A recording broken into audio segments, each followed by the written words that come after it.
Good evening and welcome to another edition of a Walkthrough Education Global Intellectual Exchange. Today we are gathering to examine the power of education to transform the world. The Sustainable Development Goals are the SDGs, are promises to reduce poverty and inequality, protect our environment, our planet, and many other things. But there is a fundamental question we must ask. How do we achieve these ambitious global goals if we do not educate the people who must make them a reality? Education shapes how people think. Education influences how communities respond to challenges. Education develops skills, values, creativity, and responsibility of every citizenship. So, and education can either reproduce inequality or become one of the strongest instruments for dismantling it. So today I invite us all to look beyond the traditional understanding of education. Let us educate, let education end poverty. Let us educate to reduce inequality. Let us educate to inspire climate action. Let us educate to build peaceful and responsible society. Because the most important question that we must ask and we must try to achieve or answer is, what kind of education do we need today if we want to create the sustainable world we hope to see tomorrow? So I warmly welcome you all to today's important session. And I want to use this opportunity to wish a very happy Independence Day to all our brothers and sisters from India, Pakistan, Nepal, and all the countries that are celebrating their Independence Day today.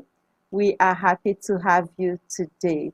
It's not easy to be in the mood of celebration and also devote time to be here with us. We truly appreciate this. We appreciate it. Happy Independence Day to you once again. So our topic for today, Sustainable Development Goals, are interconnected. So poverty is connected to education. Education is connected to employment.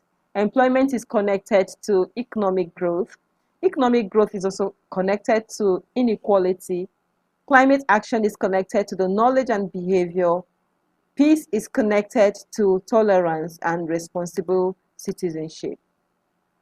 So this means that education cannot remain isolated from the global development conversation. So quality education is both a goal in itself and an accelerator for many other SDGs. But quality education, through quality education, we can achieve other goals. Today, we have brought together an exceptional group of moderators and speakers from different backgrounds and parts of the world to examine the questions from different perspectives. So I hereby declare the session open, and we're going to be starting with our first moderator for today. I'm going to be welcoming Dr. Mohammed Osama as he takes us on his topic. Dr. Mohammed Osama, the virtual floor is yours. Please go ahead with your presentation.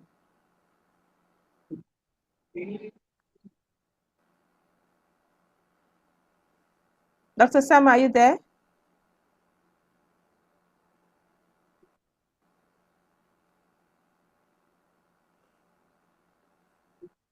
Okay, it's like it's not ready. So I'm going to be welcoming Ambassador Miriam Salihu Suleiman to take over. Over to you, Ambassador Miriam.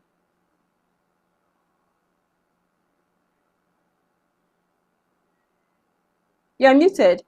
Okay. Yes, I was muted. Hello, everyone. Good evening, and I'm glad to be part of today's intellectual exchange again, where I'll be talking about education with a human face. Can compassion, equity, and well-being become drivers of sustainable development? I want to start with a picture that a lot of us are familiar with. A classroom, 40 children, A classroom, 40 children, one teacher, a syllabus to finish before the term ends. Somewhere in that room is a child who didn't eat before going to school, who didn't have breakfast. Another who was up late caring for their younger sibling. Another who has learned quietly that raising her hand rarely gets her called on. On paper, that classroom is delivering education. In reality, it is delivering it to some children and simply processing the rest. This is the gap between education as a system and education as an experience.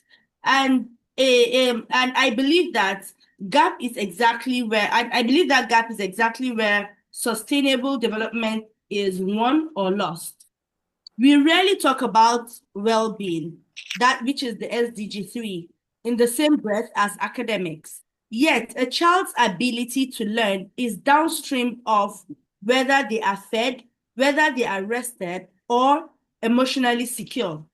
A hungry mind does not absorb a lesson the way a nourished one does. Well-being is not a precondition we address before school starts. It is a condition we must sustain inside the school day itself. We also too often reduce quality education, which is the SDG 4, to reduce quality education to curriculum and infrastructure. But quality education has a human dimension too. A child who feels unsafe does not learn the way a child who feels safe does. That is not a well-being issue on the side of education. That is education failing at its actual job. There is the question of gender equality playing out quietly in how girls and boys are treated in the same room. A girl who is quietly deprioritized does not rise the way a boy beside her does, not because she lacks ability, but because the room has already decided her ceiling. Raising girls and boys with equal expectation is not a gesture of fairness. It is the difference between a society that uses half its potential and the one that uses all of it. And underneath all of this sits the deeper question of inequality itself, because the child who arrives hungry, the girl who is underestimated, the learner from the less resourced neighborhood, they are so often the same child carrying multiple disadvantages at once. You cannot close the gap between nations if you have not first closed it at the level of the classroom. This is where equity and equality part ways. Equality says give every child the same textbook, the same seat, the same 40 minutes. Equity asks a harder question. What does this child need to actually reach the same outcome as the child beside them? One is a policy, the other is a practice of attention. Now, it is built, sustainable development has never been built on policy alone. It is built on the daily, unglamorous practice of noticing who is being left behind and adjusting for them. There is an old saying that captures this better than any framework will.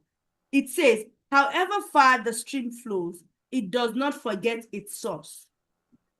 A child raised with compassion carries that compassion outwards into how they treat their classmates, how they lead, how they eventually raise the next generation.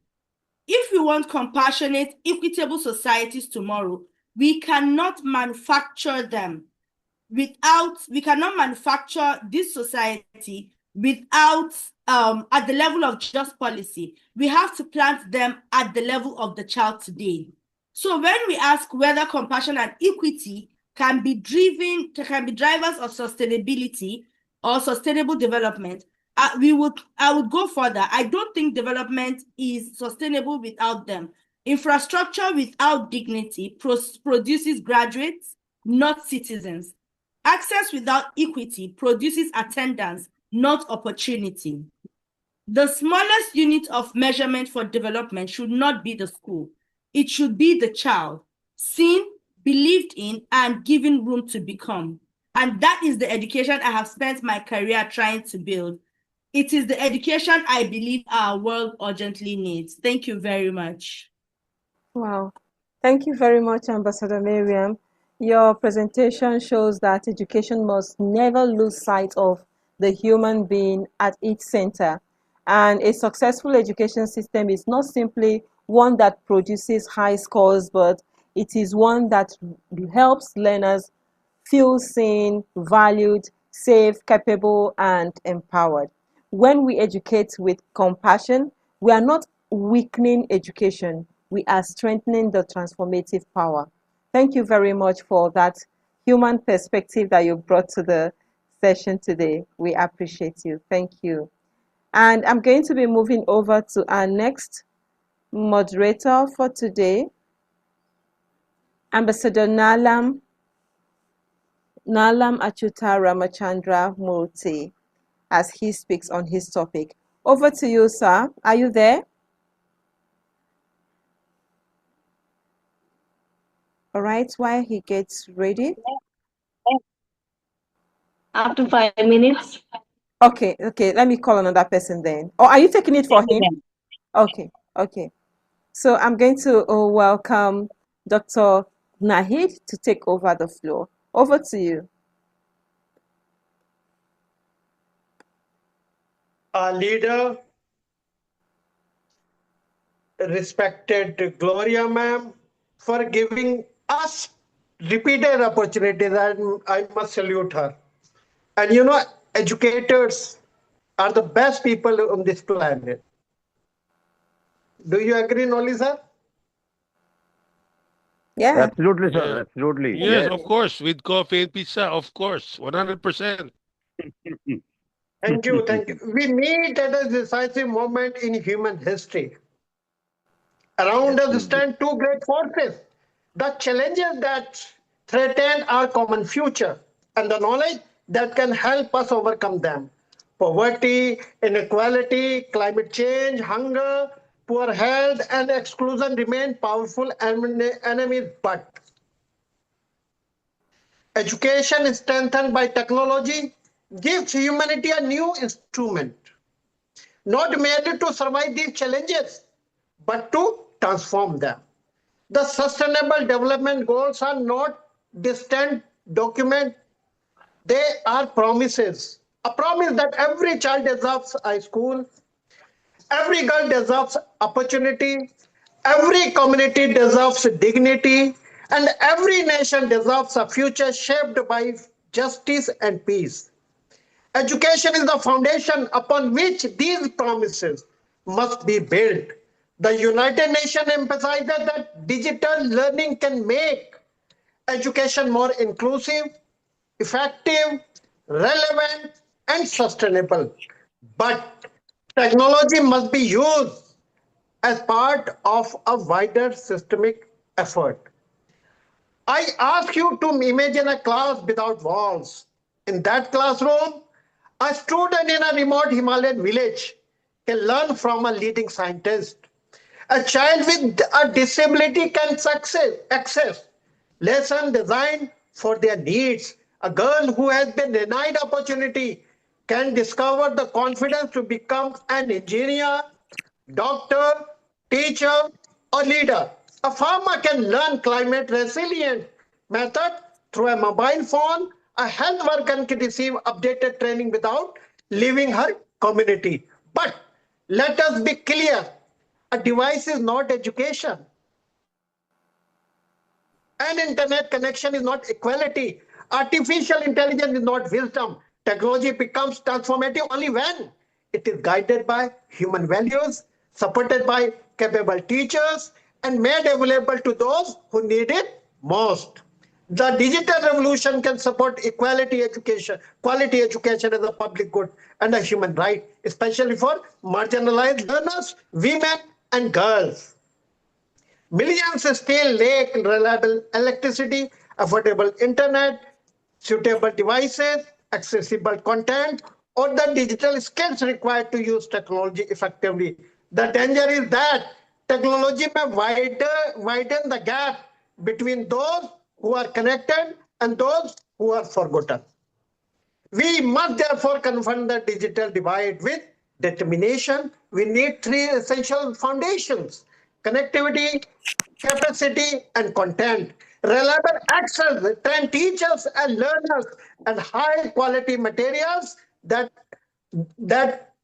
are affordable, accessible, multilingual, and inclusive. We must not build a future in which the wealthy receive intelligent education while the poor receive only promises. Let technology reach the remote school, the underserved village, the refugee camp, the child with disability, and the learner who has been told that their dreams are too large. No boundary of geography, gender, income, or language decides who may learn. Some fear that technology will replace teachers. The wider vision is that technology will empower them. Thank you, thank you, thank you. Thank you very much, Dr. Nahid. That was a powerful reminder that digital transformation must be human-centered and purpose-driven. We must not simply teach learners how to use technology. We must teach them how to use technology responsibly, creatively, ethically, and meaningfully to solve real-world problems. The real-world problem is not how advanced is our technology. It is what are our learners using that technology to achieve. Thank you very much for bringing this important dimension into today's conversation. We appreciate. And I'm going to be moving over to Dr. Kamal Chandra Lohani. We're going to be moving from the digital world now. We'll turn our attention to something we cannot afford to ignore, which is the planet that we call our home. The floor is yours, Dr. Kamal. Over to you as you speak on your topic. Ma'am, my topic is education for sustainable planet. Yeah, yes, I know. Yes, thank you. Okay. Thank you. Yes, Thank education you, for a ma'am. A sustainable warm, planet. Are we teaching learners to protect the world they live, they will inherit? That's thank the you, ma'am. topic. Thank you. All right, sir. A warm and pious and auspicious greetings to one and all present over here. Today, India is celebrating its Independence Day, 80th Independence Day. So we all are excited and thrilled and happy to celebrate. So happy Independence Day to everybody from our side, from India. Now, my topic is education for sustainable planet. If today's children are going to inherit the earth tomorrow, so are we truly preparing them to protect it, or merely preparing them to compete in it? What kind of human being does our education create? And what kind of world will that the human being create? This is where education for sustainable development goal or sustainable development becomes not just an educational concept but a moral responsibility for everyone. The sustainable development goals remind us that development is not merely about economic growth. It is about building a world where people can live with the dignity while nature continues to thrive. And education, particularly is Sustainable Development Goal 4, quality education, is the foundation of that vision. Quality education must not only teach children how to make a living, it must teach them how to make life better for themselves, for the society, and for this planet. Sustainable Development Goal 4, quality education, education for the sustainability means moving beyond the questions, what do you know? And we must also ask, what will you do with what you know? A child who learns science but does not understand environmental responsibility has incomplete education. A student who studies economics but does not understand a responsible consumption has incomplete education. And a learner who succeeds personally but remains indifferent to poverty, pollution, climate change, and biodiversity has not received the full meaning of education. So, our classrooms must become laboratories of responsible citizenship. And Sustainable Development Goal 6, clean water and sanitation. Water is not a simply a resource. Water is life for everybody. Yet millions of people still struggle for safe drinking water today and water and sanitation today. So we should not merely teach children the water cycle in the curriculum or syllabus. We should teach them to turn off the leaking tap, avoid wastage of water, protect rivers, and understand that every drop of water is valuable. When education reaches the tap, from tap to the river, from river to the community, the learning will become meaningful. Sustainable Development Goal 7, affordable and clean energy. The energy choices we make today will shape tomorrow's world. Our students should understand renewable energy, energy efficiency, and responsible consumption. Sustainable Development Goal 12, responsible consumption and production.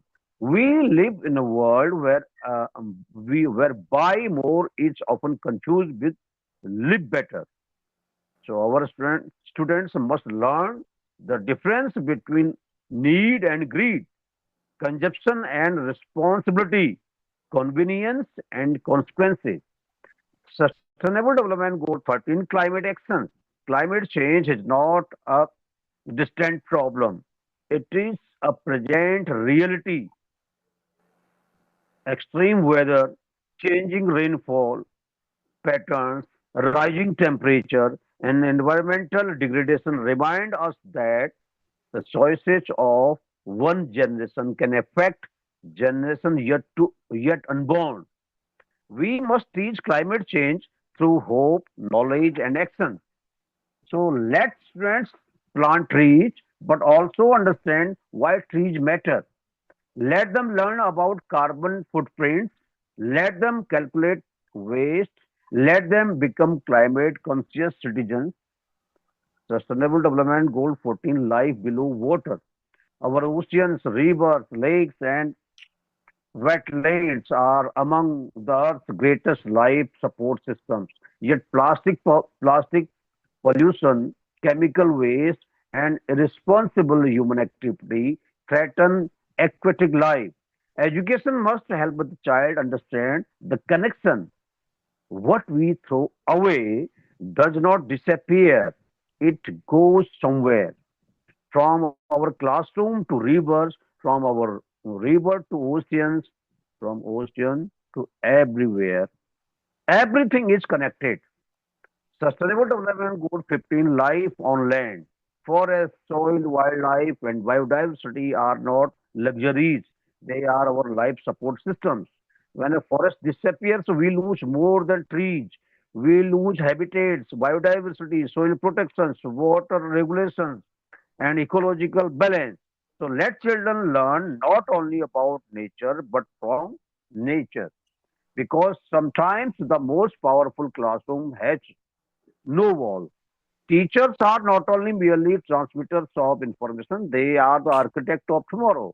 So every lesson can carry a sustainability message. Sustainability should become a culture of the school. It is not an another chapter in curriculum. Education must move from information to transformation, from knowing to doing, from awareness to responsibility, from individual success to collective well-being. Students are caretakers of tomorrow. So dream big, innovate, question, create, but above all, care. Care for water, care for energy, care for forests, care for oceans, animals, and people, and care for generation you may never meet. The earth provides enough to satisfy every man's needs, but not every man's greed. Thank you. Thank you very much. Thank you, ma'am. Thank you. Thank you. Thank Thank you. you. Thank you very much, Dr. Kamal, for that. Yes, your presentation shows that sustainability cannot simply be a chapter in a textbook, that it must become a way of thinking and a way of living. If learners understand climate change but do not feel responsible for their communities, we have taught information without transformation. Thank you very much for that. We appreciate your presentation. And Thank moving on, you. I'm Thank you, going to ma'am. be Thank you. Thank welcoming you. back Ambassador Nalam to take over the virtual floor as he speaks on the topic education, innovation, and economic transformation. Over to you, sir. The floor is yours. Sorry for the late. Uh, Today, my topic is very important topic and very interesting topic. First of all, very thankful to our global CEO, Lorenium, and all the dignitaries on the screen. Today's education, innovation, and economic transformation, yes, it is very important topic. Now, in this connection, we focus SDG 4, equality, quality education, and SDG 8, decent work and economic growth, and SDC 9, industry and innovation and infrastructure. All these are very important SDGs. In this connection, we educate builds skills because education gives students useful knowledge and also it develops skills for future jobs. So skilled people help the economic growth because all the schools are having skillful learning equipment. Learning prepares students for new opportunities. And the second one is innovation creates opportunities. Yes, it is very true. Education encourages new ideas. Similarly, students learn to solve problems creatively. So innovation leads to new projects and also services. New ideas can create new jobs. Similarly, technology supports growth. Technology makes learning more effective. Similarly, digital skills are very important for modern jobs. Similarly, technology helps people work faster. Yes, it can connect learners with global opportunities. Similarly, entrepreneurship promotes development. Yes, education can develop entrepreneurship things. Similarly, students can learn how to start small businesses.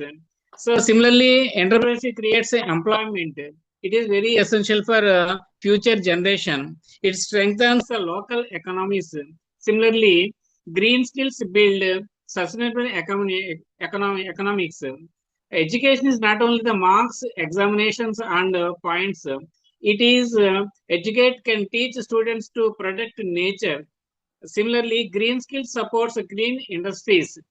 Students can learn about new aged energy, similarly renewable energy. Students sustainable practices reduce environmental damages. Nowadays, it is very important point.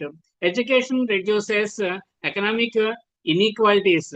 Nowadays, quality education gives people better opportunities. Similarly, it helps uh, disadvantages communities progresses. In rural areas, it is very so many gaps are there. Equal learning opportunities can reduce poverty. Similarly, education supports social and economic developments. All these are the factors of the topic. Learning is the future. Yes, future jobs will need new skills. Students must learn continuously. Creativity, communication, and also teamwork are very important. Lifelong learning will support economic growth. So, I conclude that education is a strong foundation for economic transformation. Innovation turns knowledge into useful solutions. Similarly, sustainable learning creates responsible citizens. Learning today can build stronger, greener, and more successful economics for tomorrow. So, it is my opinion, ma'am. Thank you for giving this opportunity. Thank you, ma'am. Thank you very much, Ambassador Nalam, for this amazing presentation.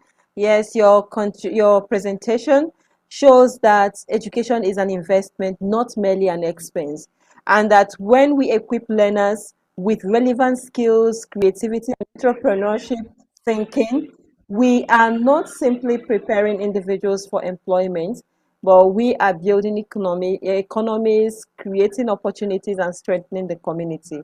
Thank you very much for your amazing presentation. We appreciate. And I'm going to be moving over to our next, you're welcome, our next moderator for today, Dr. Hussein Mogdum, as he speaks on his topic, Education for Global Citizenship. Over to you, Dr. Hussein.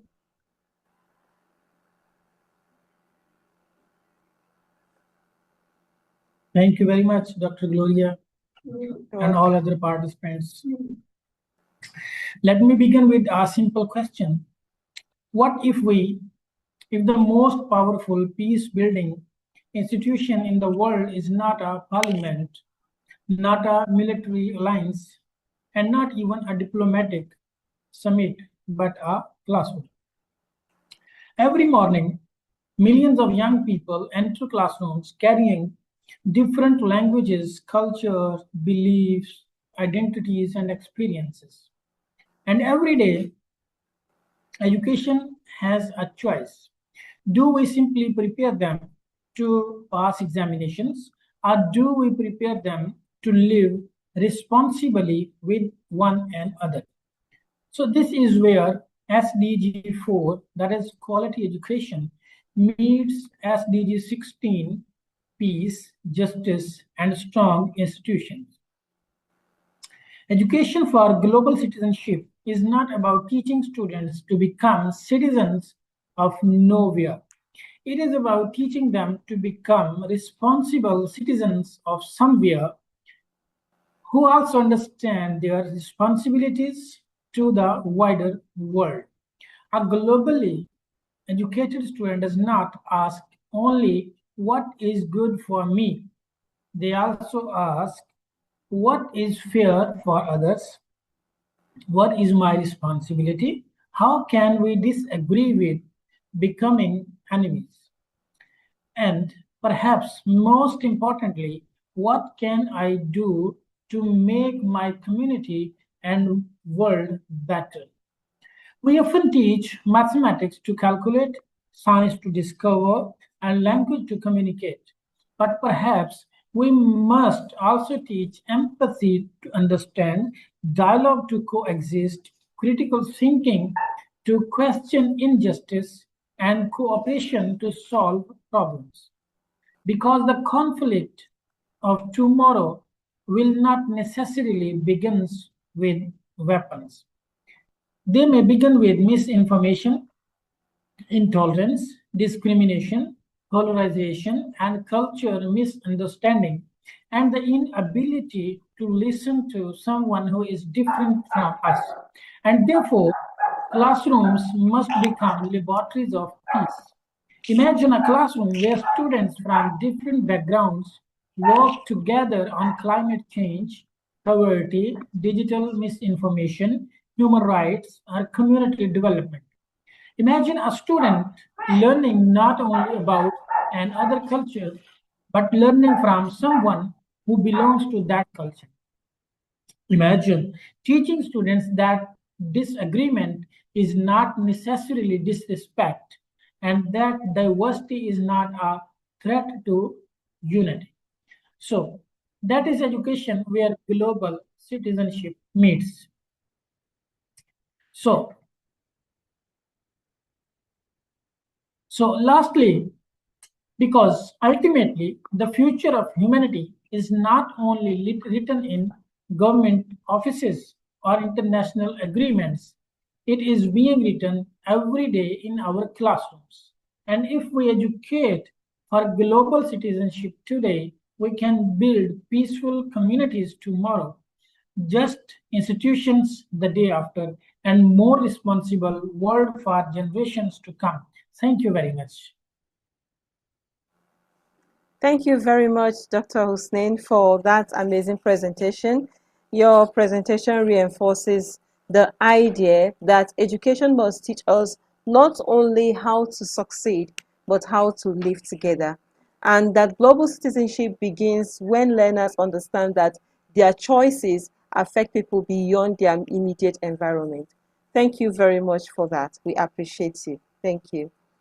And I'm going to move over to Dr. Mohammed Osama as he speaks on the topic. Dr. Mohammed, are you there? Dr. Osama? Hello, Dr. Osama? Okay. All right. So I'm going to call on Dr. Rania to take over the virtual floor. Dr. Rania, the floor is yours. Thank you very much. Happy Independence Day to all Indians today. I know you're celebrating, and we're very proud of the achievements of your ancestors. And freedom is always, it's not about independence from external forces. So freedom is also the freedom to learn, to innovate, to think, and to contribute to the betterment of society. So happy Independence Day.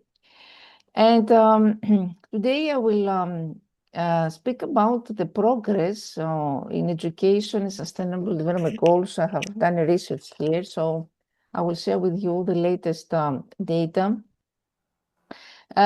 which has to do with where we are now. Of course, the areas where progress has been made is about how more children are entering and completing school. This is already happening.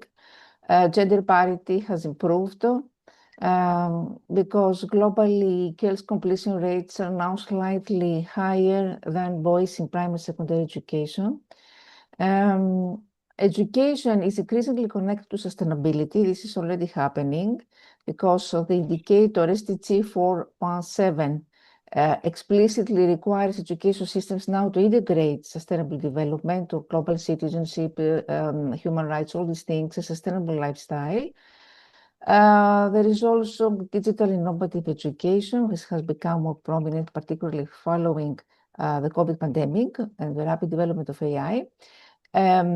So it's about now we recognize that education is about learning, skills, inclusion, and lifelong development. I mean, not only school attendance. But the major problem is that the progress is not fast enough. So the indicator indicators of SDG 4 are increasing very slow. So the UNESCO 2026 UNESCO is the Global Education Monitor data show that the latest data are very worrying. Worrying why? Because UNESCO estimates that 273 million children and young people were out of school in 2024. We're talking about 1 in 6 worldwide. So the out of school population has actually risen since 2015 after years of decline. And this is not only an access problem, because another big problem all around the world is that learning outcomes are also deteriorating in many countries. So the report, the SDG report, shows that education remains off track. There is also a huge teacher shortage. UNESCO estimates that approximately 44 million additional teachers are needed, will be needed to achieve universal primary, secondary education by 2030. So what we can say is that we have made progress, yes, in getting more children into education, but we have not made sufficient progress in ensuring that every child receives quality education and actually learns. So in terms of school enrollment, yes, we have more children in school, but as secondary completion, there is some progress improving, but slowly. In terms of inclusion is uneven because vulnerable groups remain still excluded. In terms of digital education, there are opportunities, but also inequalities still. Education for sustainable development increasingly is embedded in curriculum and policy. So what is the result here is that acceleration is urgently needed. The biggest issue that there is access, and this access is different to learning. Because it's another thing that 95% of children attend school, is another thing to say that 95 of our children are learning. So this means that we need to move, SDG needs to move from a schooling agenda to a learning agenda. And this learning agenda includes critical thinking, digital literacy, creativity, STEM, and this is where education now becomes the engine connecting SDG with the other SDGs.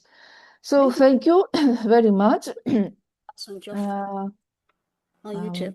Happy to share with you this data, but despite all these efforts that we are doing and the conference and the webinars that we are doing, unfortunately, the progress all around the world is too slow. So this is paradoxal, but unfortunately, this is what is happening.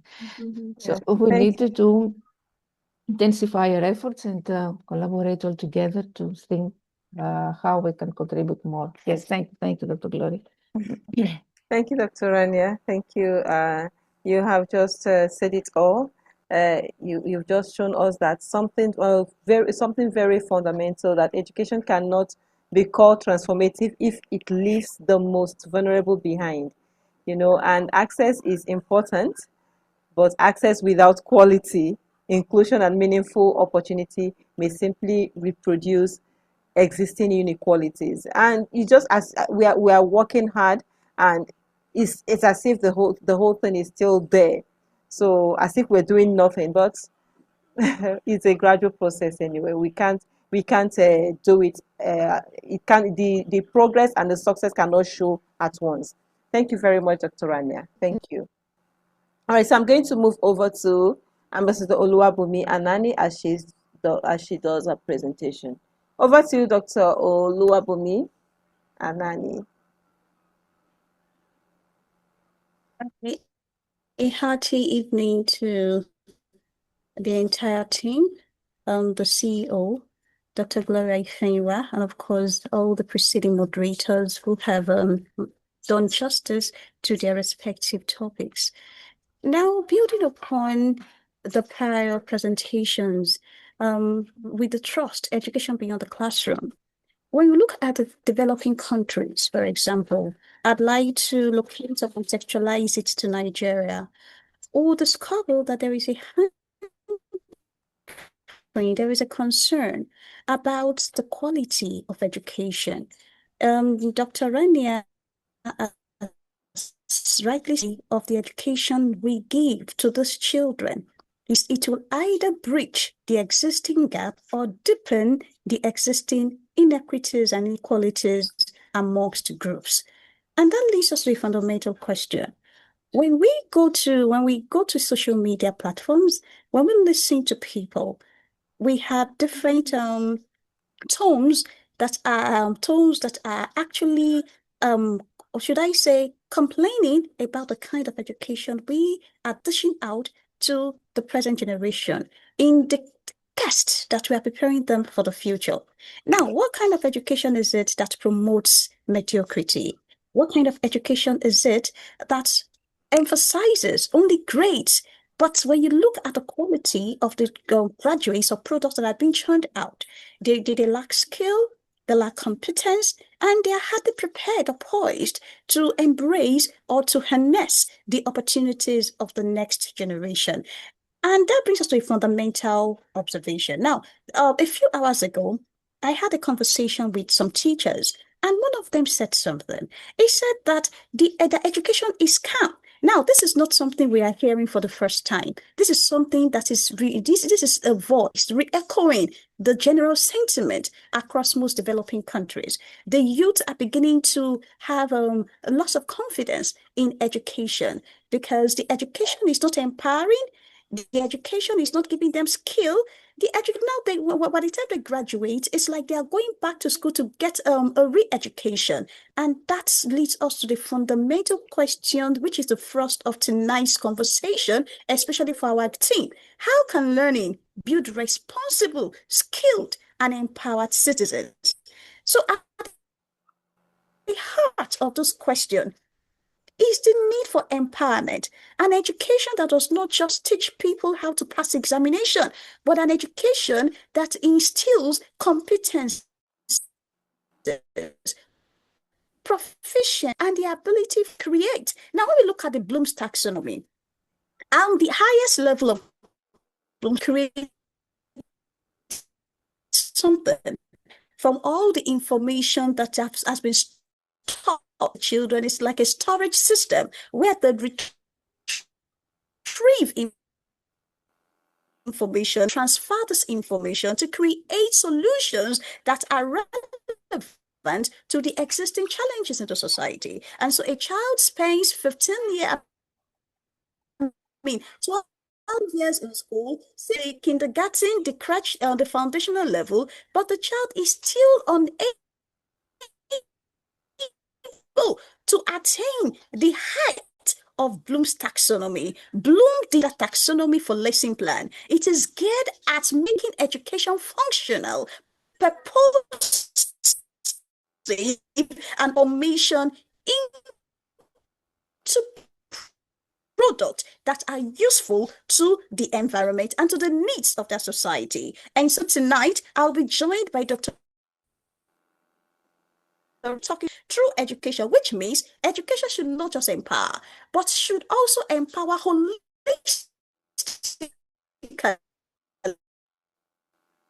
along economic lines, whereby the gap between the poor through the power of education.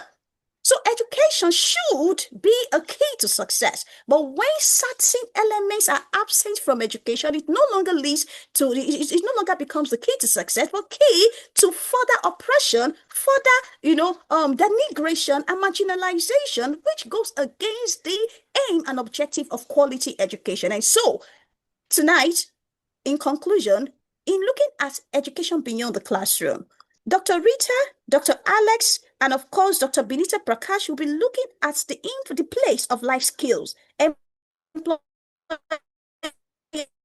abilities, ingredients that need to be part of the education we are giving the children. If we must give education, let us ensure that it is really qualitative enough to give them not just a meal ticket, but an empowerment that will change societies. Thank you. Thank you very much, Ambassador Luabumi, for that amazing presentation. And you have highlighted the essential truths that education is preparing not only for examination, but for life. And that life skills, leadership, employability, gender equality, and responsible citizenship are not extras. They are essential components for meaningful education. Thank you very much for that. Thank you. We appreciate you. And moving on to the last moderator, the last but not the least, Dr. Mohammed Osama. Dr. Osama, are you there? Hello, Dr. Osama. Yes, ma'am. Okay, Dr. Yeah, Osama. I'm here. Okay, Thank you. over to you. Go ahead with your presentation. The floor is yours.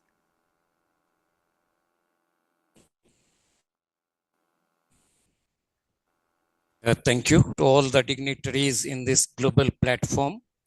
Happy 80th Independence Day. I salute all the freedom fighters for their sacrifice and dedication in achieving freedom. उनकी तुर्बत पर नहीं एक भी दिया, जिनके खून से जलते हैं ये चिरागे वतन.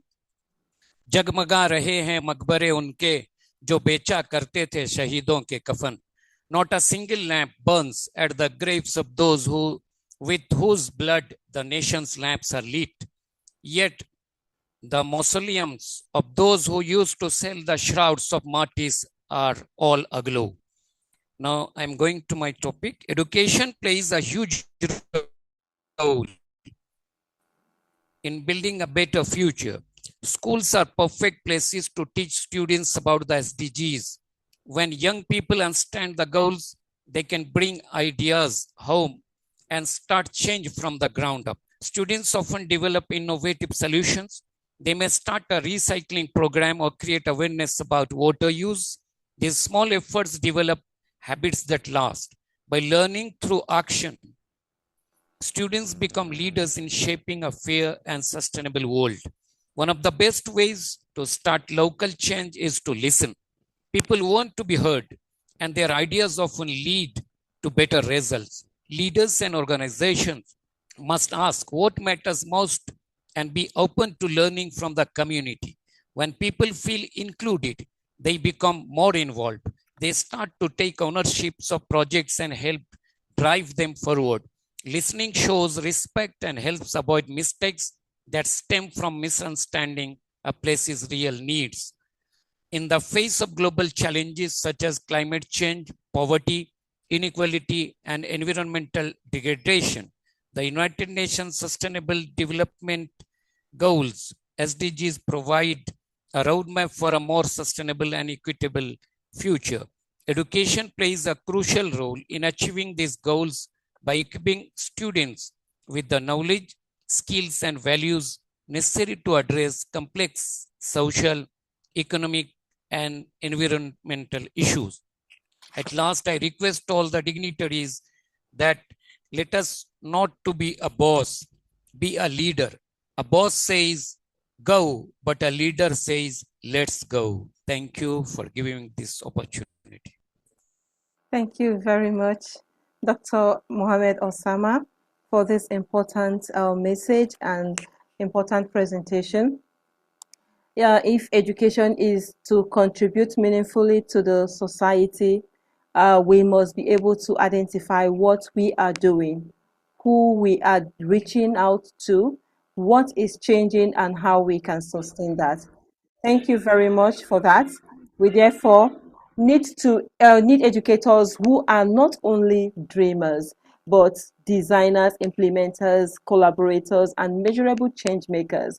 Thank you for bringing us back to this critical question of impact. Thank you. And this brings us to the end of our moderators session. We have explored education from multiple perspectives: equity, technology, sustainability, life skills, well-being, innovation, global citizenship, and also action. But I believe the most meaningful conversation are sometimes the ones that happen after the formal presentation, after what we are doing right now. So thank you very much, everyone, for listening. And we're going to be moving over to our breakout rooms. But before we do that, please, I plead that you please turn on your cameras. Let's take a photo shoot before we move over to the breakout rooms. Please turn on your cameras, please. All right, turn on your cameras. We're going to be using our favorite emoji after the count of 5. It's okay. It's okay. 1, 2, 3, 4, 5. Let's go, everybody.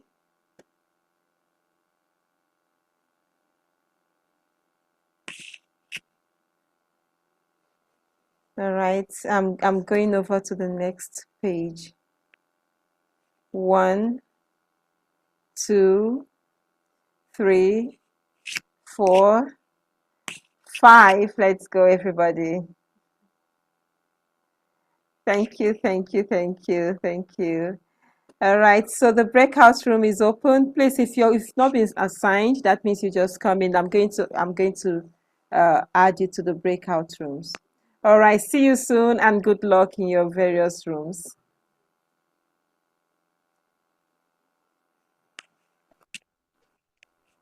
Okay.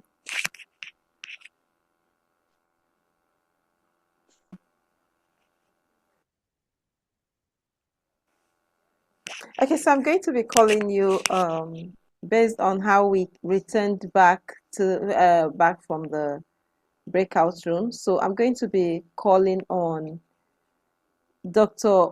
Mohammed Osama for his feedback. Dr. Mohammed Osama, are you ready for your feedback? Yes, ma'am. Okay, go ahead. Thank you for giving me this opportunity. Jai Hind. Happy Independence Day to all. As I have 3 speakers, I got only one, as she is Professor Binu Thomas. The topic was the SDGs in action. How can schools measure whether education is actually creating sustainable change? So she is an amazing speaker. She told about many things about school and measures how to make all the students in an innovative way, how to help students. Education is the foundation of sustainable development. It gives people the knowledge, skills, and values needed to protect the environment, grow stable economies, and build fair societies. Without learning the critical thinking, communities cannot solve long-term global challenges like climate change and poverty. I appreciate her insight, and thank you all for giving me this opportunity. Thank you. Thank you very much for that feedback, and very sorry that people in your group weren't able to turn up. I think you have Professor Raj Kumar. He had network issues. He was actually here, but I had to send him. He couldn't join your own room, and also you have okay. I think Halima Mustafa. I don't know if she was able to join. So Jamila Mahmood was also here, I think because of network issues. She wasn't able to join your room. So congratulations, at least you're able to do something with your members that were present. That's good enough. Thank you very much. Thank you. So I'm going to be thank you, sir. So I'm going to be welcoming Dr. Nahid as he takes over to give his feedback. Over to you. Thank you, Gloria ma'am. Thank you very much for opportunity, for trust, for vision you have, for guidance you gave. I appreciate it. I was to have four speakers, and I had four people in my creative room, and Ms. Felix spoke. And I'm very happy to inform you that I liked the way it was spoken. An educator, and talked about quality, reducing inequality, and talked on poverty, conflict, and now children are covering distances to go to school, and early marriage is taking place, and reducing inequality ought to be local as well as universal. Talked on respect for diversity, equal participation, climate change, and competency-based learning. At the same time, suggested that we need to invest in teacher training, community must participate, and global participation ought to be initiated. Thank you, Felix. And thereafter, Mr. Ganesh. I always like his articulation, his clarity of thought, and he told and observed that gap is widening. So far as artificial intelligence is concerned, it is not, AI is not fiction, it is reality. And since it is reality, we need to see its usage and how we are reacting to it. He talked of three things, three components. Critical thinking ought to be fostered among children. Human values are to be inculcated at this time of artificial intelligence, machine learning, ultra modern world. And he talked of equity in access. Some have the opportunity to access technology, whereas some are forgotten. This should not happen. In inclusive education, all should be included.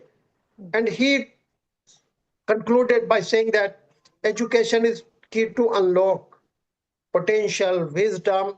I sincerely appreciate. And at the same time, I would appreciate the audience who were very patient,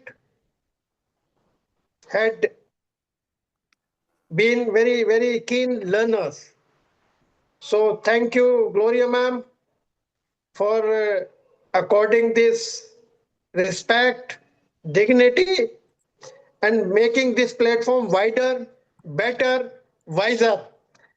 And happy Independence Day to you all. Thank you, thank you, thank you. Thank you very much for that feedback. Thank you. Congratulations to your room and happy Independence Day again to all of you that are celebrating. God bless you.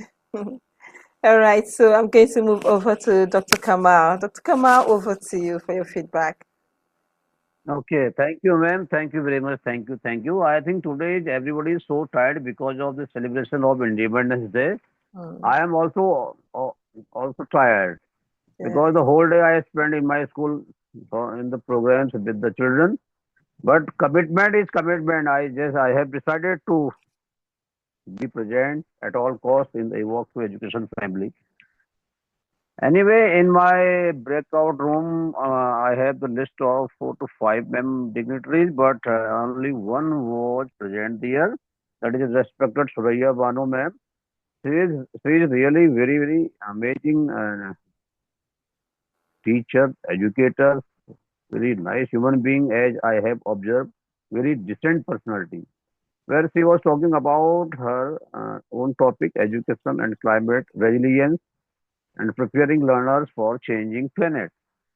She said that we have to prepare our learners not for today, but for the tomorrow and but for the changing world. Education should develop creativity in the students, critical thinking in the students, adaptability and problem solving skills.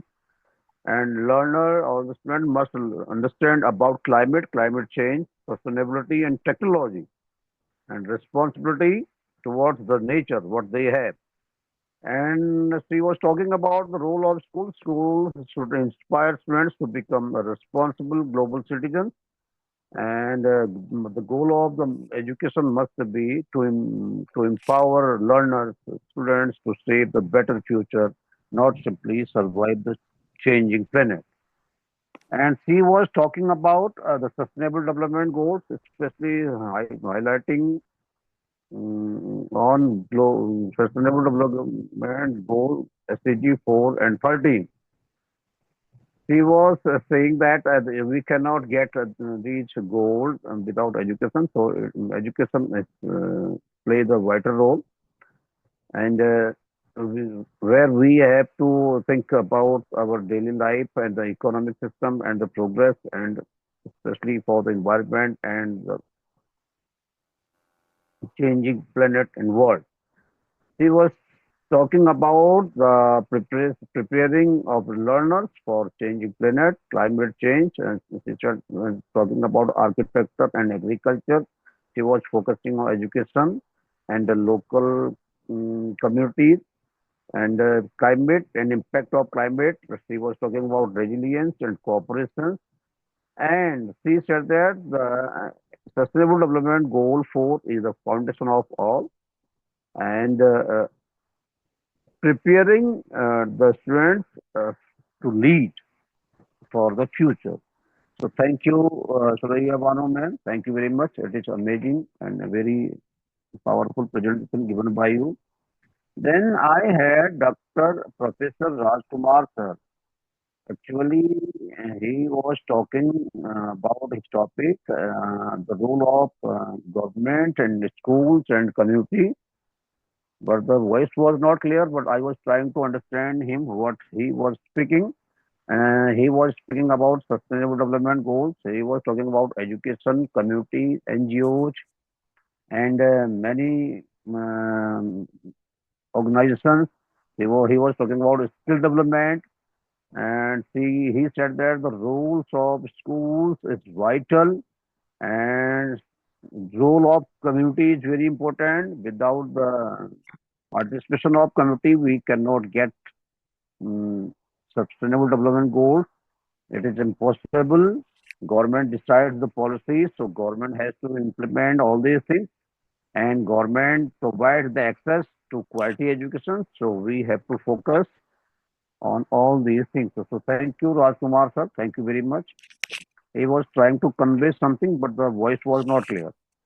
And one in the audience, I had today Dr. Sunita Gabriel from Uttarakhand, Garhwal. So that's all from my side, ma'am. Thank you. Thank you very much. Thank you. Thank you. Thank you. Thank you very much, Dr. Kamal, for the feedback. Congratulations to your room. And unfortunately, some persons that were supposed to be in Dr. Osama's room were sent to your room because of their network.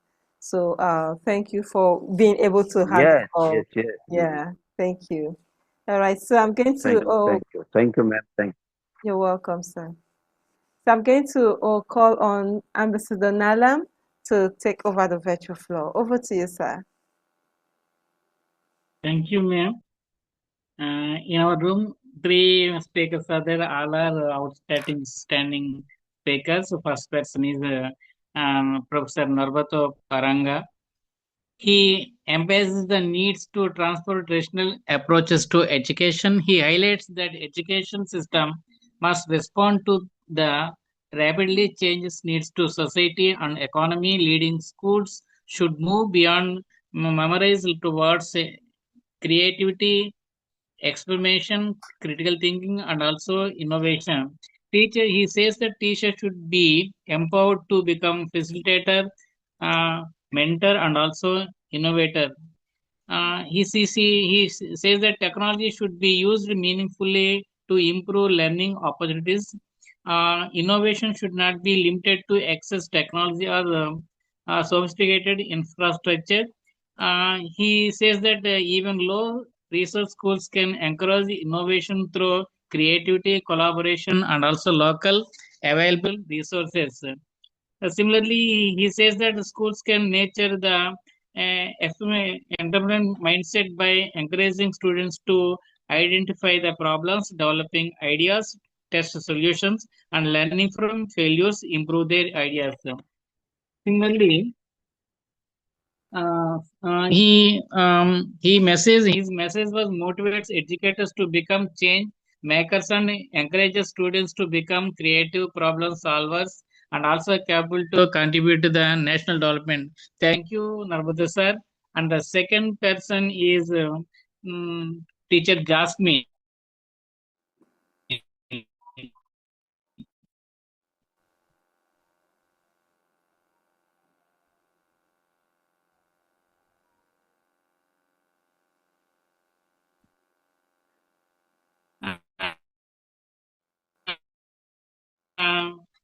She is that can help individuals overcome barriers and create a pathway towards a greater economic independence. Learning our opportunities should reach real communities. She says that people with limited access to formal opportunities and education should be inclusive, affordable, and accessible. She concludes that education has become truly transformative when learners can convert knowledge into sustainable livelihoods and also meaningful participation in society. Thank you, ma'am. And the last speaker is Ambassador Riyala Padmaja, ma'am. Her topic is Global Citizenship Education. How can we prepare learners to think beyond borders? She says that emphasizes the importance of preparation, preparing learners as a increasingly interconnected world. Modern leaders must understand that many challenges are global in nature.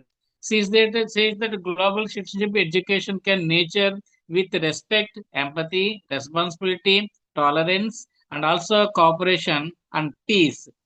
She says that global citizenship does not mean losing local identity. Instead of it encourages learners to value their own culture while respecting the culture of others.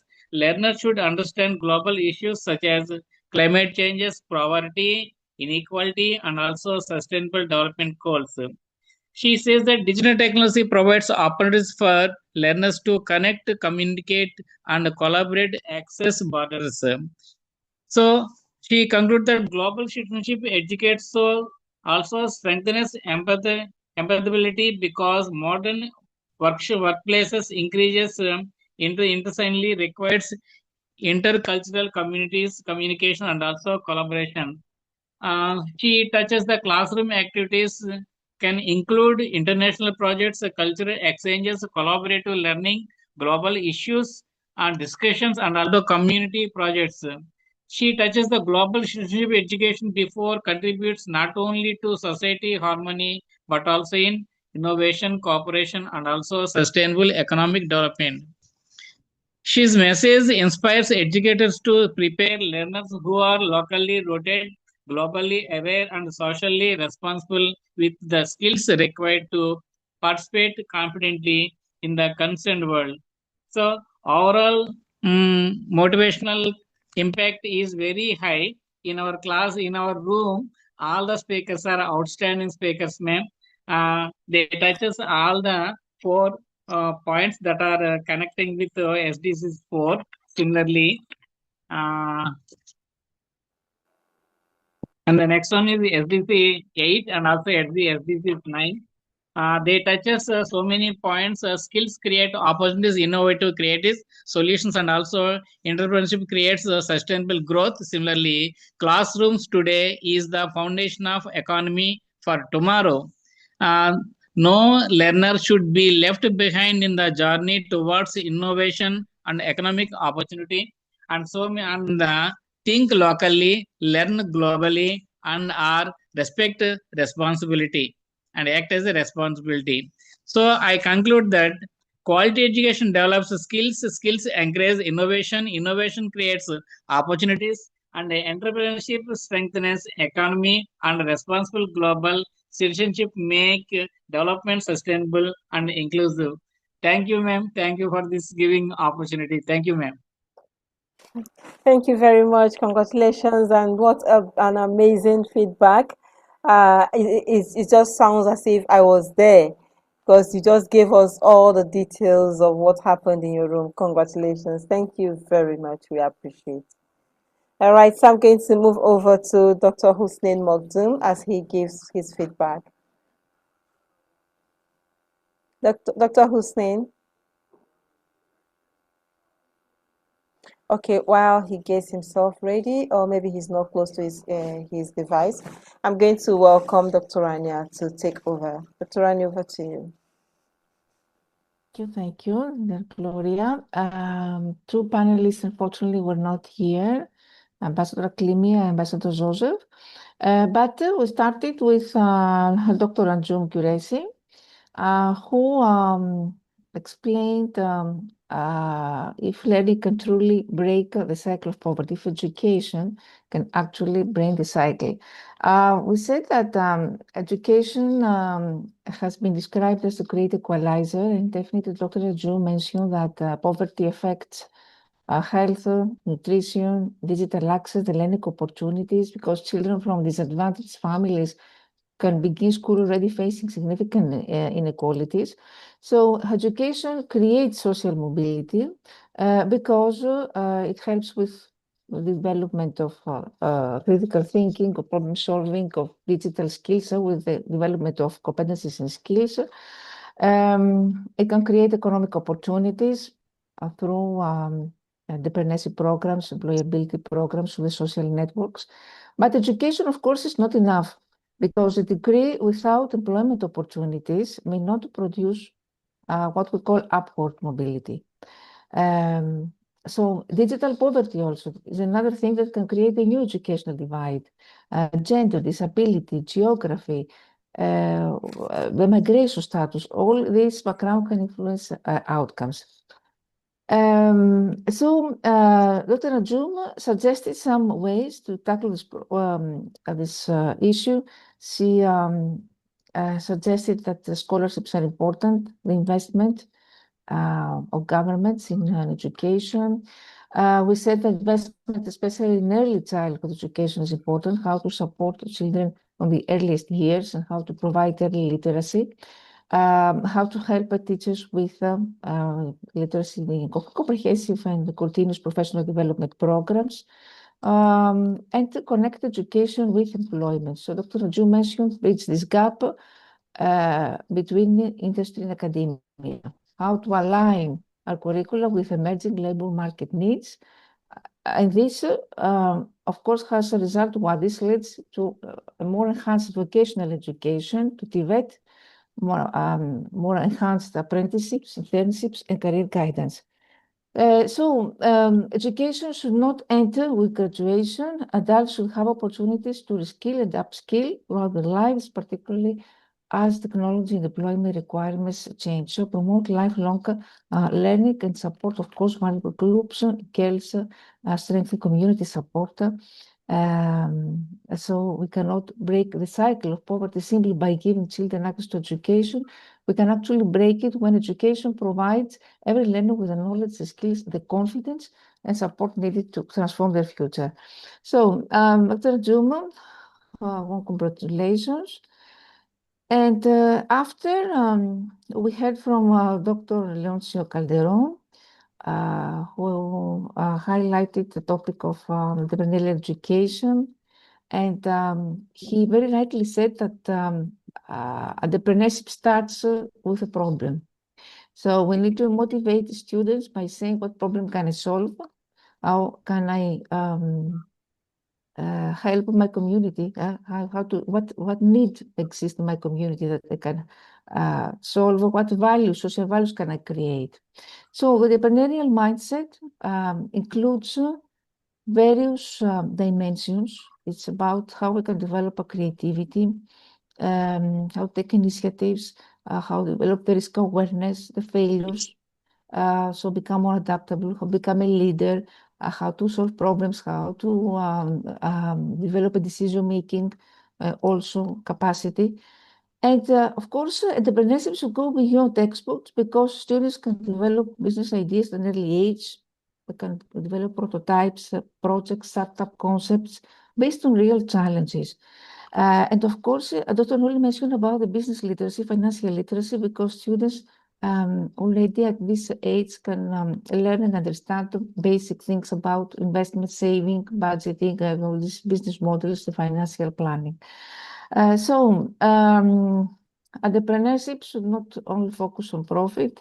We should stop thinking how I'll become successful, how rich I will become, but how our startup or companies or business ideas can create solutions, sustainable solutions to challenges such as poverty, climate change, educational quality, etc. So create entrepreneurial school culture, how through innovation clubs, through competitions, student enterprises, mentoring programs, partnerships between universities, industry, etc.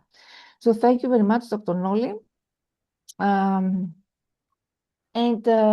Finally, we had Ambassador Dorcas Opeyinka,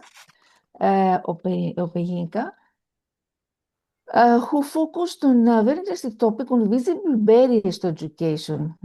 Visible barriers to education because we said that we send our students to school, but this does not guarantee that they actually learn there and they can actually have a progress. So what all these barriers visible barriers that Ambassador Dorcas mentioned, such as the poverty, the hidden costs, children who are hungry, the linguistic barriers, the issue of the digital exclusion, or children who are migrants, or the social stigma, we said, even the lack of transportation, all these are invisible barriers. And what Ambassador Dorcas suggested, he suggested a model which has 4 levels. The first level focuses on the school infrastructure, and the teacher training is the second one. The third is the policy level, and the fourth one is the community level. So we need to move, what we must change is to move from simple access to meaningful participation, from equality to equity. It's another term, equality, equity. Equity is about giving more opportunities. From digital access to digital inclusion, and from exclusion to belonging. And of course, we talk about policy from isolated educational policies to whole of society solutions. This is inequalities. It's very interesting, this last topic, because The invisible barriers are hidden in technology, language, disability, in geography, discrimination. When we send students to school, this does not mean that they can actually participate meaningfully. So to reach the most marginalized learners, we must stop asking why they cannot fit into their education systems and start asking how we can transform the systems in order to include them. So thank you very much, all the three panelists, for the great discussion we had. Thank you, Dr. Nolly, for the fun we had one more time. I can imagine. And yeah. Thank you very much for the feedback and congratulations to that room. Yeah. I appreciate your feedback. Thank you. All right, let me quickly move over to Ambassador Miriam. So Miriam, over to you for your feedback.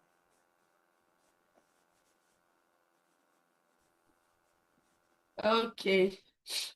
Good evening again, everyone. Good evening. So from our room, we had 5 speakers actually.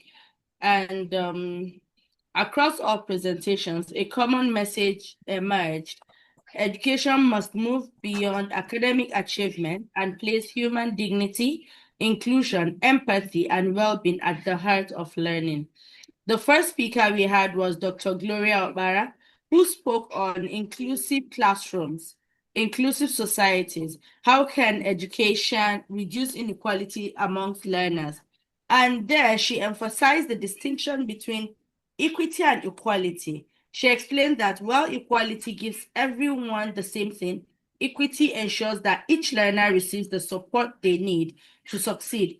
She highlighted the need for equitable access to education, differentiated support for learners with diverse needs, and inclusive teaching practices that respond to differences in backgrounds, ability, language, and opportunity. Next, we had Dr. Brotati Chakraborty in her presentation on educating the whole child, why emotional well-being matters for sustainable development. She stressed that education should nurture not only the mind, but also the heart.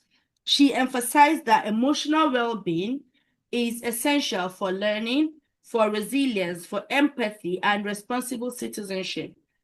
She also reminded us that children who feel safe, valued, heard, and respected are more likely to participate actively in learning and contribute positively to society, linking emotional well-being directly to the SDG 3, 4, and 16.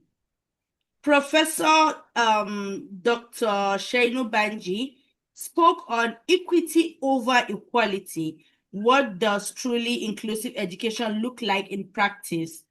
And she focused on the practical meaning of inclusive education, where she explained that true inclusion requires giving learners the specific support, tools, and opportunities they need to thrive, rather than treating everyone identically. She highlighted differentiated instruction, accessible learning materials, targeted resource allocation, individualized accommodations, and culturally responsive teaching as practical strategies for creating equitable and inclusive learning environments.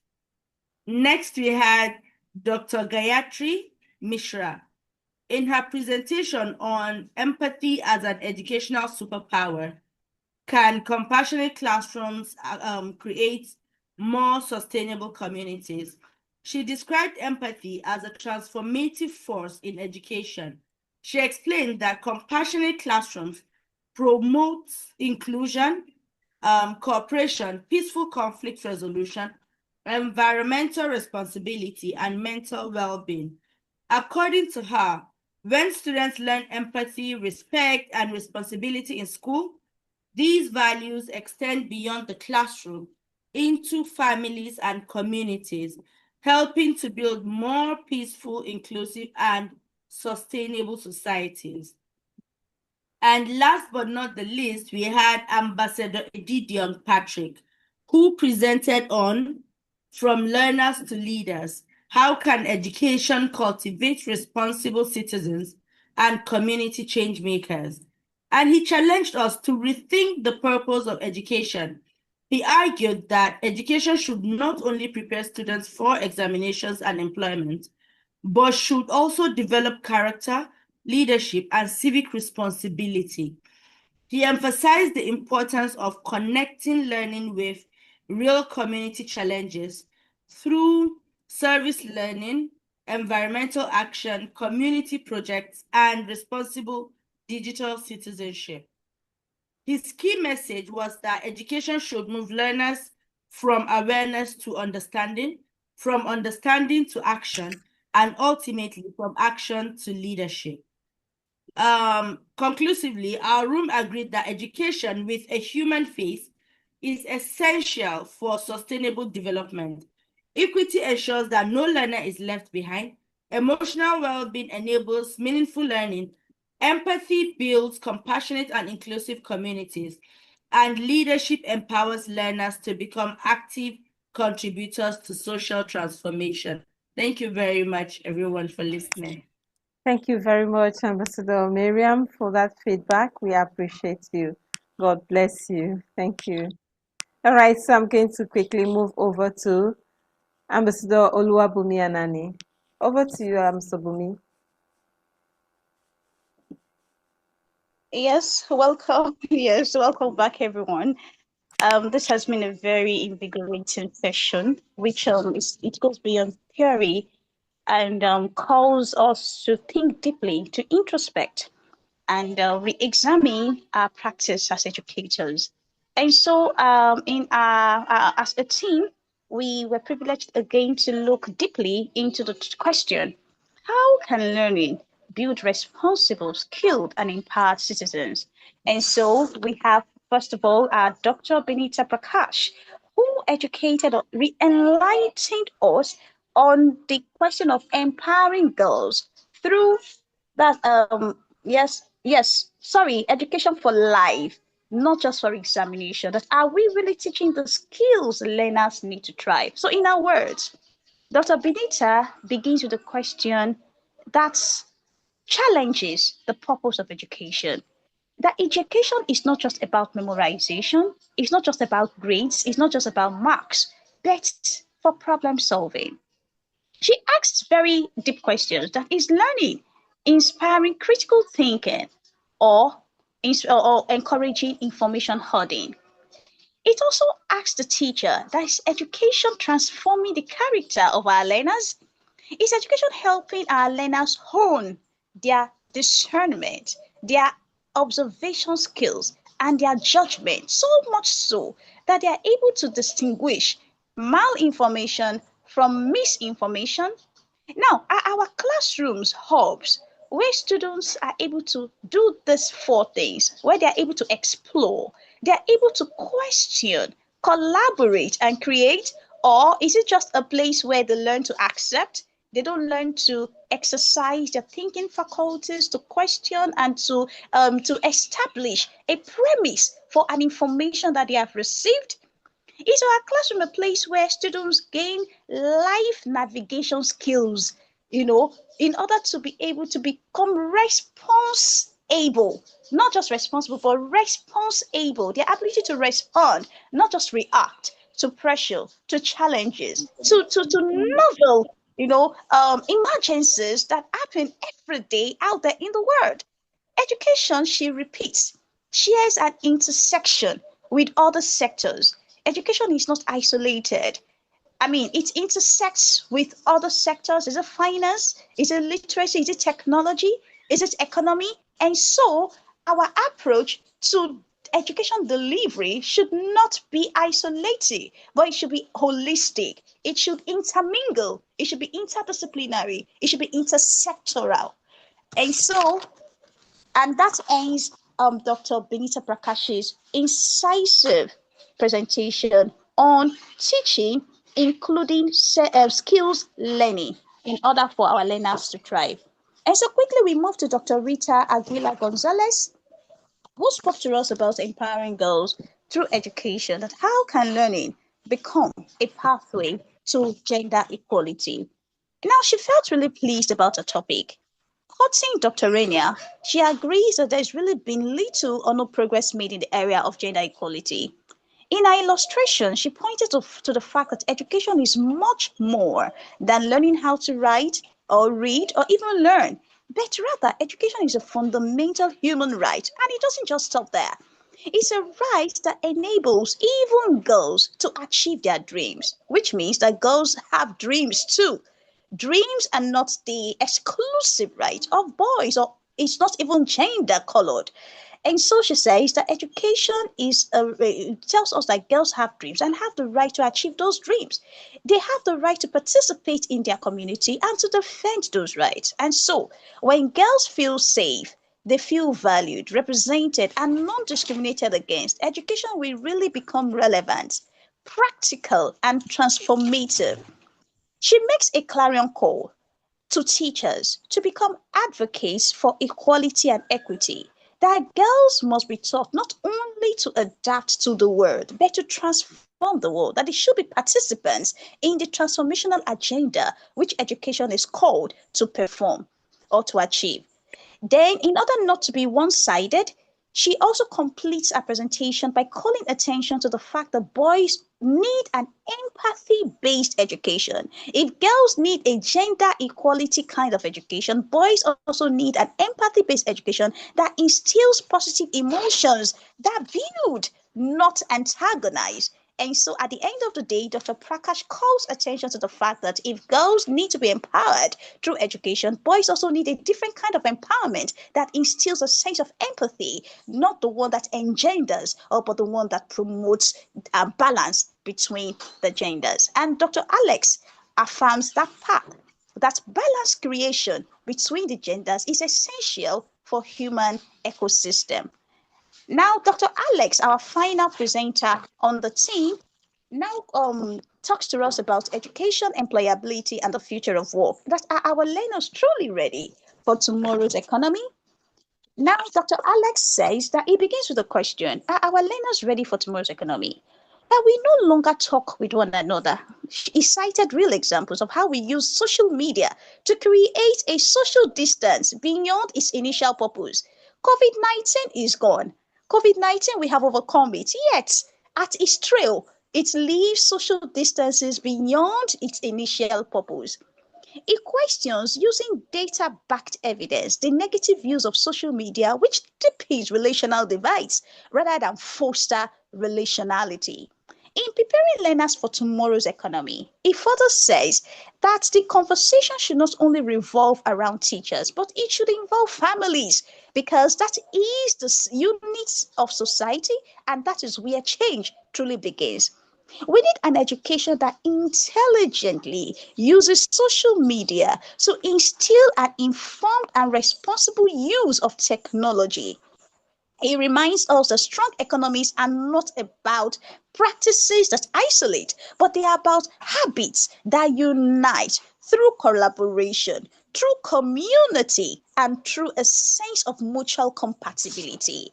It is on this note that we all agreed as a team that education should not just be about information, but education should be designed by teachers with a mindset that it should produce responsible citizens, skilled learners, and empowered future leaders. We want to say thank you for the opportunity to present these ideas, and we want to congratulate us on the successful session. Thank you very much.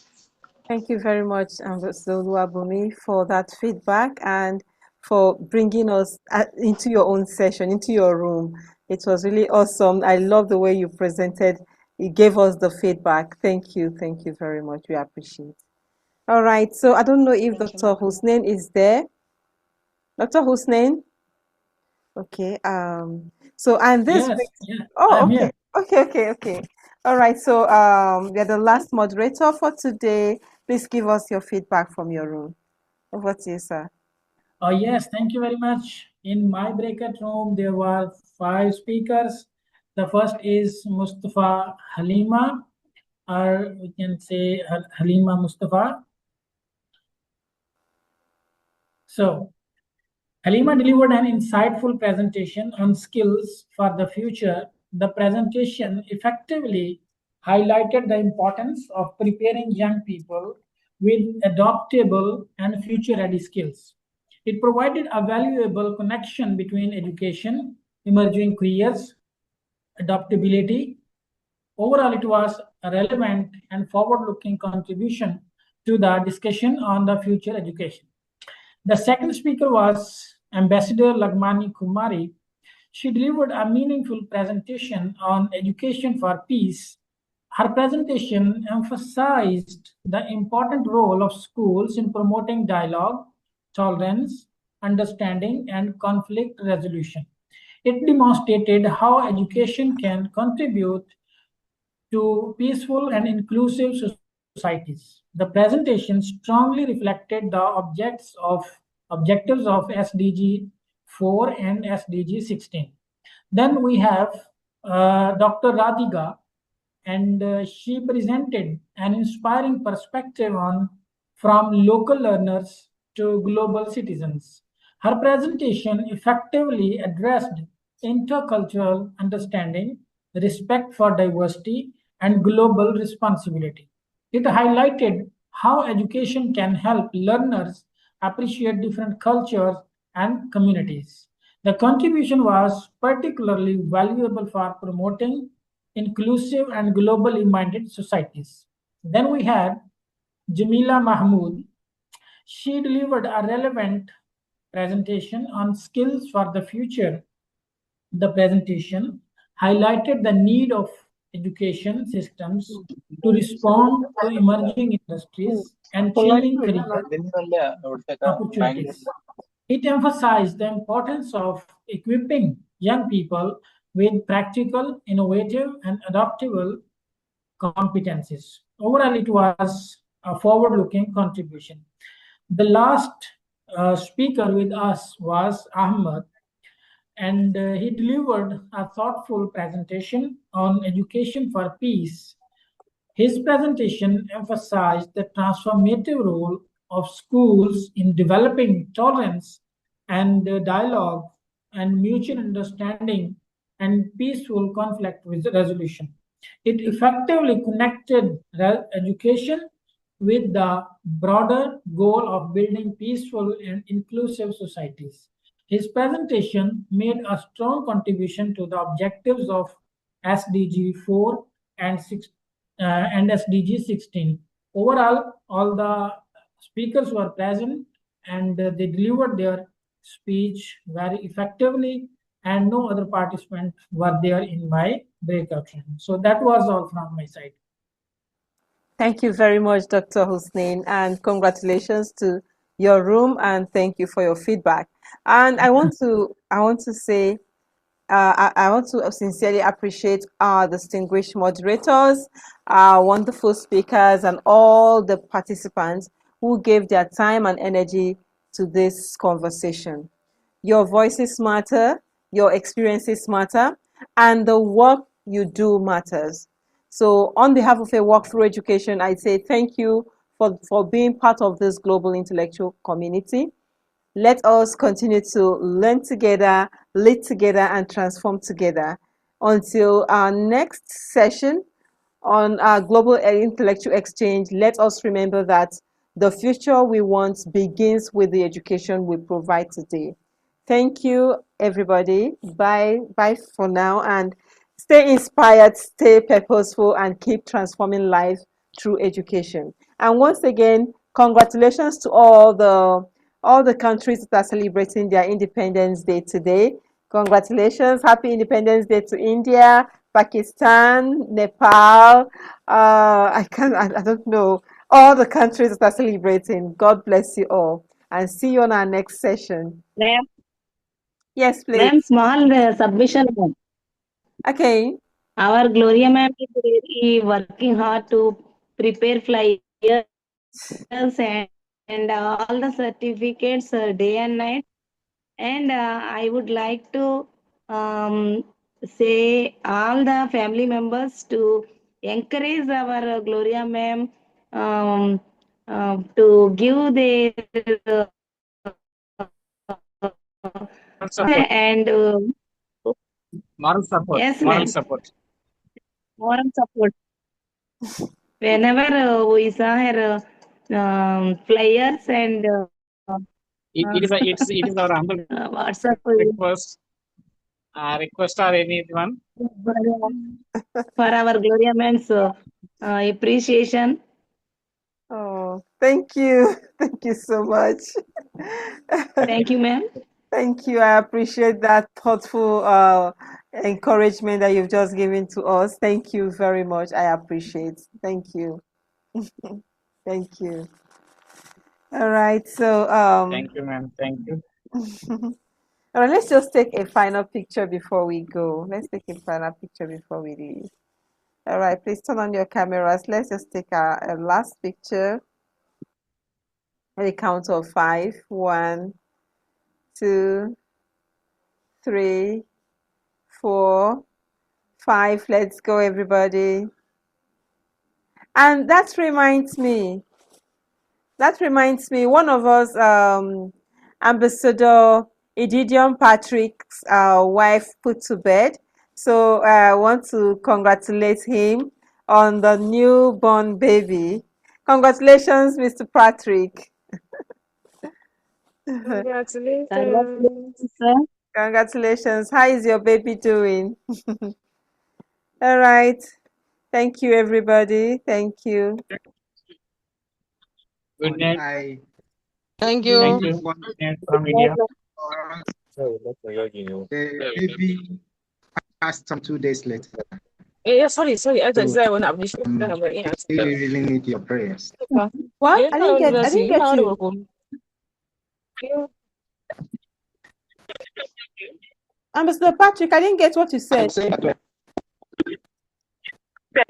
I said that the baby 2 days later. So that I need your prayers. Thank you. Oh, oh, it's well. It's well. It's well. Oh, I didn't know. I would have verified. I didn't know. It's well, sir. It's well. All is well, sir. Okay. All right. Our prayers are with your family. Thank you. Thank you, sir. Thank you. All right, sir. All right. Good night, everybody. Bye.